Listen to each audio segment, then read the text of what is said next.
Hello बच्चों, how you all. आप देख रहे हो एम विज्ञान एंड आज की वीडियो में हम पढ़ने वाले हैं वर्ब्स के बारे में। आई थिंक जो प्रीवियस वीडियो था, यानी कि जो इससे पहले वाला वीडियो था इंग्लिश का, जिसमें मैंने सब्जेक्ट्स के बारे में बात की थी, आई थिंक वो आपको अच्छे से समझ आया होगा, क्योंकि उसको मैंने ईजी से ईजी वे में समझाने का ट्राई किया है ताकि आप सबको क्या है वो बात समझ आ जाए। तो अभी आज हम पढ़ने वाले हैं वर्ब्स के बारे में। एंड उससे पहले कुछ थोड़ा मस्ती मजाक की बात की जाए। हुआ यूँ कि मैं वीडियो को कल रिकॉर्ड करने वाला था, बट कुछ कारणवश से रिकॉर्ड नहीं हुआ। एंड आज जैसे ही आँख खुली सुबह सुबह से, अभी के टाइम पे क्या है 7 बजे, तो मैंने जस्ट अभी ही अपना जो माइक होता है, जो कैमरा होता है, वो निकाला और कहा कि भाई अभी शूट करते हैं, बाद में पता नहीं कहाँ हम लोग जाएंगे पता नहीं चले। क्योंकि सुबह या तो देखो, इतना सुबह या तो पढ़ने वाले बच्चे जागते हैं या फिर आशिक वगैरह होते हैं वो लोग जागते हैं। तो आशिक वगैरह तो मैं नहीं, अब हैं तो भी ये बात देखो बताने की नहीं है, लेकिन अपन से मतलब पढ़ने वाले लोग हैं, तो अभी हम उस बारे में ही बात करेंगे। ओके, तो किसी कोई भी देरी नहीं करते हुए हम थोड़ा शुरू करते हैं। तो उस दिन क्या हुआ था, हमने पढ़ा था सब्जेक्ट यानी कि कर्ता, और दूसरा चीज जो है वो है वर्ब यानी कि क्रिया। तो ये तो अपना हो गया था। अगर आपने मतलब नहीं पढ़ा है या फिर आपने ये वीडियो नहीं देखी है, तो मैं आई बटन में लिंक दे दूंगा, आप सब्जेक्ट वाली वीडियो भी देख लेना। उसको मैंने अच्छे से समझाया कि सब्जेक्ट क्या होते हैं, कितने टाइप होते हैं, कैसे उसको आइडेंटिफाई करें। सब्जेक्ट जो सब लाइन में सबसे पहले आता है, जो किसी काम को करता है, उसके बारे में मैंने पूरा सा एक्सप्लेन किया है उस वीडियो के अंदर। तो इसमें हम जानेंगे वर्ब्स के बारे में। तो सिंपल सा देखिए, वर्ब जिसको हिंदी में हम कहते हैं क्रिया, इसका मतलब हिंदी में जो इसकी व्याख्या होती है ना, वो क्या होती है मैं आपको दिखाता हूँ। हिंदी में इसकी परिभाषा होती है कि किसी भी कार्य को करना या उस कार्य का होना क्रिया कहलाता है। जैसे इसको अगर हम एग्जांपल्स के थ्रू समझें, तो जैसे मान लो कि भाई राम, एग्जांपल्स, राम खेलता है। तो राम यहाँ पे कौन सा काम ऐसा है जो राम कर रहा है? भाई राम जा रहा है, राम आ रहा है, राम पढ़ रहा है, क्या कर रहा है? तो है कि राम खेलता है। तो ये जो खेलता है ना, यहाँ पे ये खेलता, ये एक वर्ब है। जैसे एक और पकड़ते हैं, मानो मैं पढ़ता हूँ। तो यहाँ पे कौन सा काम ऐसा जो हो रहा है? ओके, अगर मान लो मैं पूछूं कि भाई मैं कौन सा काम कर रहा हूँ, तो ये हो गया कि मैं पढ़ रहा हूँ। और या मैं ऐसा भी पूछ सकता हूँ कि यहाँ पे कौन सा काम हो रहा है, तो यहाँ पे पढ़ना एक काम है, एक क्रिया है जो यहाँ पे हो रही है। तो ये हमने थोड़ा सा जान लिया कि क्रिया बेसिकली होती क्या है, इसकी परिभाषा क्या है। इसको हम टाइप्स के माध्यम से और इसके एग्जांपल्स के माध्यम से हम समझेंगे कि इसको हम आगे कैसे अंडरस्टैंड कर सकते हैं, यानी कि आगे हम कैसे इसको हम समझ सकते हैं। तो देखते हैं क्रिया के बारे में। और इसके साथ मैं आपको कुछ बताना चाहता हूँ कि जैसे मैंने रघुवीर सर ने मिलकर डिस्कशन किया था इस बारे में कि हम ना एक सीरीज चालू करेंगे जिसमें हम इंग्लिश की वोकेबुलरीज के बारे में बात करेंगे, जिससे आपके जो स्पेलिंग्स वगैरह ना वो भी मतलब कवर होते जाएंगे। क्योंकि होता क्या है कि हम जब सही टाइम आता है ना, तब हमें याद नहीं आता है कि हम उस वर्ड के लिए क्या स्पेलिंग यूज करें। जैसे मेरे साथ हुआ था कल, कल नहीं सॉरी, 2 दिन पहले की बात है। तो मैं कुछ टॉपिक पे बोल रहा था, मेरे यहाँ पे जो स्टूडेंट पढ़ते हैं ऑफलाइन में उनके सामने, तो एक स्पेलिंग आ गई थी, उस पर मैं अटक गया था। अब वो स्पेलिंग क्या थी कि कुछ अपने जो घरों में कोई होता है ना, एक बर्तन होता है, उस बर्तन के बारे में थी। अब बच्चों ने पूछा कि सर इसको क्या कहते हैं, तो मैंने कहा यार अब वो तो कैसे मालूम। तो उनके सामने फिर मुझे ये बोलना पड़ा कि चलो मैं आपको रिसर्च करके बताता हूँ। तो ये सिचुएशन आपके सामने नहीं आई, क्योंकि इस टाइम बहुत थोड़ा बुरा लगता है। कल को मान आप किसी अपने मित्र के साथ में होंगे, महिला मित्र के साथ में होंगे, और आप अटक जाएंगे, तो थोड़ा सा सही नहीं रहता है। या फिर मान आप अपने इंटरव्यू में होंगे और आपको किसी वर्ड के बारे में बोलना है और आपको उस वर्ड को कहते क्या है वही मालूम नहीं है, तो आप कैसे उसको शुरू करोगे, है ना? तो उस बारे में हम बात करेंगे एक सेपरेट सीरीज में, जिसको मैं और रघुवीर सर एग्जीक्यूट करने वाले हैं। तो देखते हैं आगे कि वर्ब्स के टाइप क्या होते हैं और उसको हम अच्छे से कैसे ना समझ पाए। तो इसको मैं थोड़ा चार्ट के माध्यम से आपको बताने का ट्राई करता हूँ। जैसे यहाँ पे एक चार्ट प्रिपेयर करता हूँ जिसमें हम देखेंगे कि क्या है। तो यहाँ पे बेसिकली हम लिखेंगे थोड़ा सा नीचे कर लेता हूँ, यहाँ पे हम लिखेंगे वर्ब। ओके, तो ये क्रिया, इसको हम दो भागों में बांट लेंगे। क्रिया के दो टाइप होते हैं बेसिकली। यहाँ पे लिखेंगे एक टाइप 1, यहाँ पे लिखेंगे टाइप 2। तो टाइप 1 है, यहाँ पे मैं लिखूंगा हेल्पिंग वर्ब्स, ठीक है, और यहाँ पे मैं लिखूंगा मेन वर्ब्स।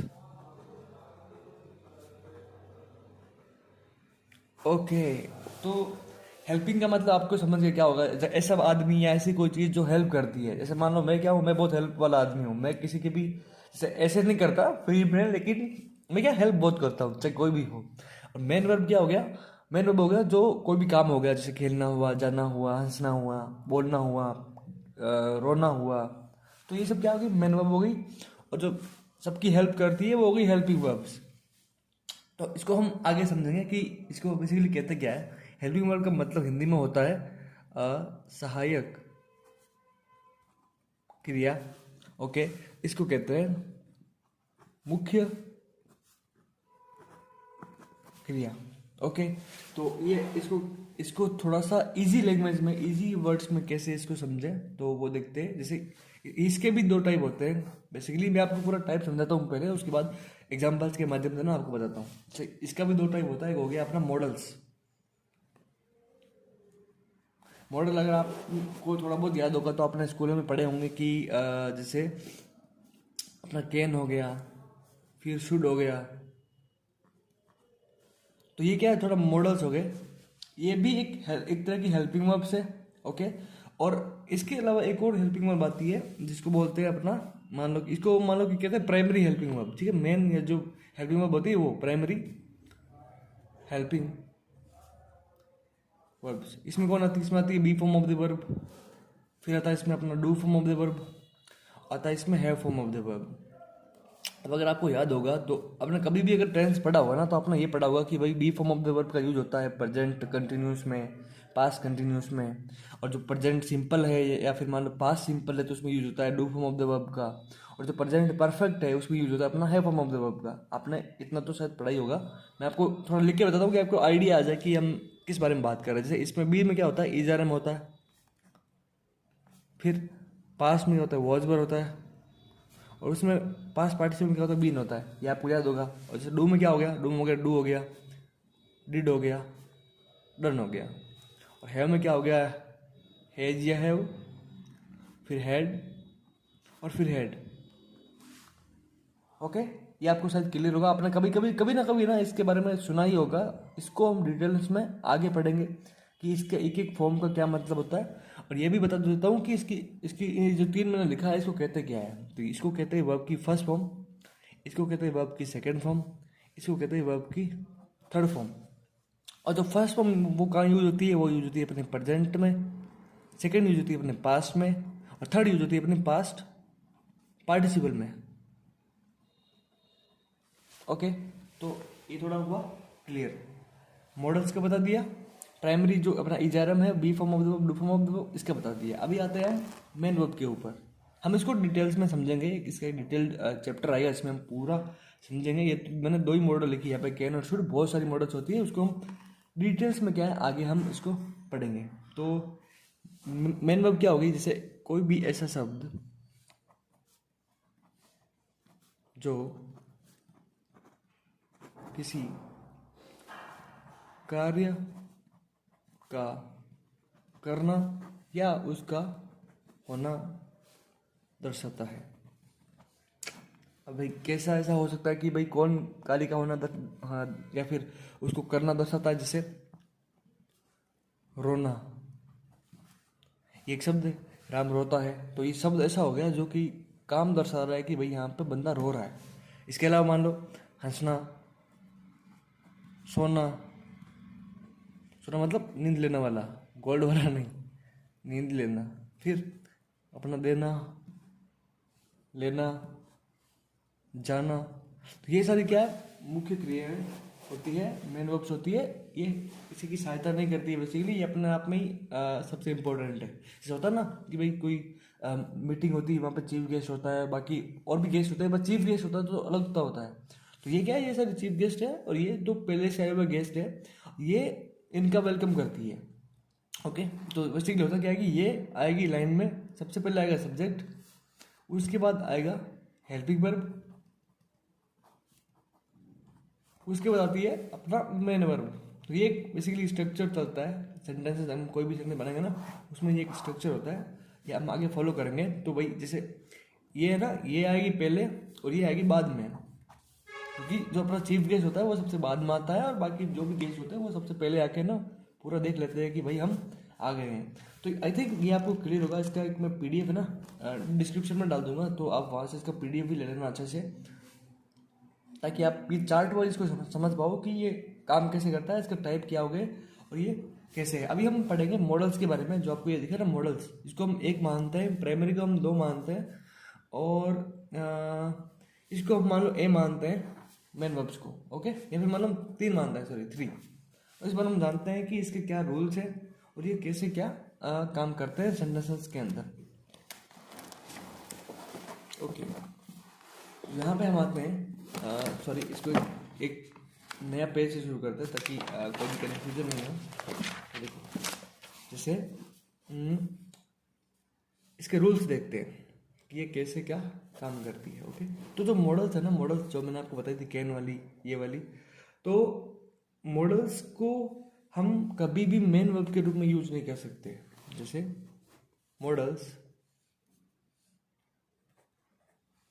मॉडल्स को कभी भी मेन वर्ब के रूप में यूज नहीं कर सकते। जैसे अब मान लो राम खेलता है, वैसे मान लो राम खेल सकता है,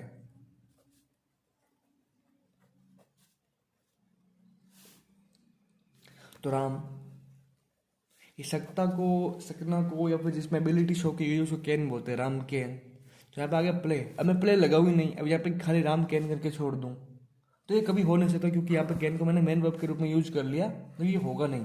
या तो उसके बाद मुझे मेन वर्ब डालनी पड़ेगी, तब ये जाके हेल्पिंग वर्ब होगा और तब जाके सेंटेंस कंप्लीट होगा। अदरवाइज इस सिचुएशन में सेंटेंस कंप्लीट ही नहीं होगा, क्योंकि ये जो मॉडल्स होती है वो कभी भी हेल्पिंग वर्ब के रूप में यूज होती है, ना कि मेन वर्ब के रूप में। ओके, लेकिन कुछ जैसे मान लो कि अपना ये वर्ब्स ऐसी होती है जो दोनों के रूप में यूज होती है। ओके, तो मैं उसके बारे में बताऊंगा कि भाई कौन सी ऐसी है जो दोनों के रूप में यूज होती है, मेन वर्ब और हेल्पिंग वर्ब दोनों। तो इसका जो सेकंड रूल है वो ये कहता है कि ये जो वर्ब्स होती है ये कभी भी वर्ब की first form, second form, third form, या मान लो एस या ES या मान लो ING के रूप में यूज नहीं होती है। ING में नहीं यूज होती है। कैसे? जैसे मान लो कि राम खेल सकता है, हम खेल सकता है, तो ये ऐसा कभी नहीं होगा कि राम ING मान लो राम कैनिंग, ओके, ऐसा कभी नहीं होगा। या मान लो इसकी सेकंड फॉर्म मान लो राम कैंड, होता नहीं है, लेकिन मैं आपको बता रहा हूँ कि भाई सेकंड फॉर्म इसका इस टाइप का बन सकता है, तो ये कभी भी इस टाइप में यूज नहीं होंगी। इसकी फॉर्म होती है वर्ब की जो सॉरी मॉडल्स की जो फॉर्म होती है ना, मॉडल्स की अवस्थाएं यानी कि फॉर्म्स चेंज नहीं होती है। तो ये बात को आप ध्यान रख लेना, तो कोई सा भी टेंस हो मॉडल्स ऐसी रहने वाली है एज इट इज, इनकी फॉर्म चेंज नहीं होती है, इनमें ING नहीं लगता है, इसमें SIS नहीं लगता है।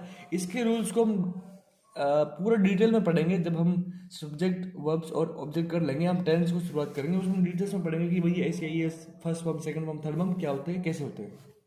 इसको हम प्रॉपर लैंग्वेज में पढ़ने वाले हैं, तो उसकी आप चिंता मत कीजिए। उसके बाद हम बात करते हैं जो अपना बी फॉर्म ऑफ द था ना, बी फॉर्म ऑफ द, अभी हम चार्ट को देखते हैं। जैसे ये जो अपना चार्ट था ना ये वाला, तो अभी हमने मॉडल्स के बारे में देख लिया। अभी हम प्राइमरी हेल्पिंग वर्ब्स के बारे में देखते हैं। B form of the verb हुआ, have form of the verb हुआ और do form of the verb हुआ। तो बेसिकली होता क्या है कि जो ये प्राइमरी हेल्पिंग वर्ब है ना, हेल्पिंग वर्ब, ये अपना क्या है कि हेल्पिंग वर्ब के रूप में भी काम कर सकती है। ओके, हेल्पिंग वर्ब भी होती है,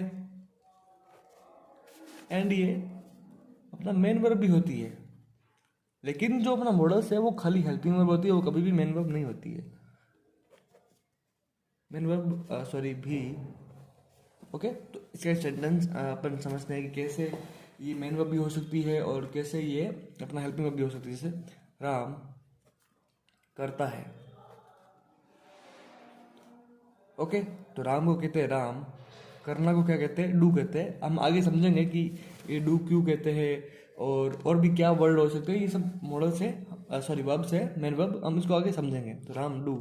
ओके, तो ये डू, क्योंकि ये डू हेल्पिंग वर्ब भी है, यहाँ पे मैं आपको लिख देता हूँ कि be form of the verb, do form of the verb और अपना है फॉर्म ऑफ द वर्ब, ये तीनों यहाँ पे मॉडल्स सॉरी हेल्पिंग वर्ब भी है और यहाँ पे मेन वर्ब भी है। तो मैं लिख देता हूँ कि राम डू।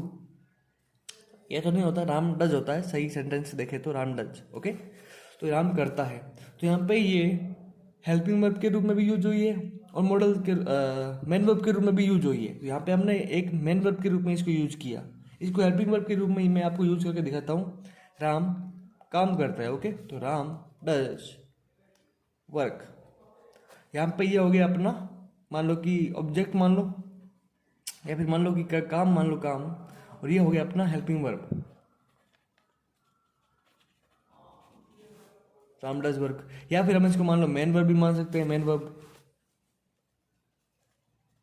तो ये कुछ ऐसे काम करता है। इसका एक डिटेल चैप्टर हम आपको आगे मतलब कि बताएंगे, आगे आप पूरा समझ पाओगे कि कैसे ये पूरा काम करता है। तो एक बार हम इसको फिर से रिवीजन कर लेते हैं ताकि आपको कोई भी कंफ्यूजन नहीं हो। तो ये है हमारा चार्ट, इसमें एक होती है वर्ब, वर्ब के होते हैं दो भाग, एक होता है हेल्पिंग वर्ब, एक होते हैं मेन वर्ब।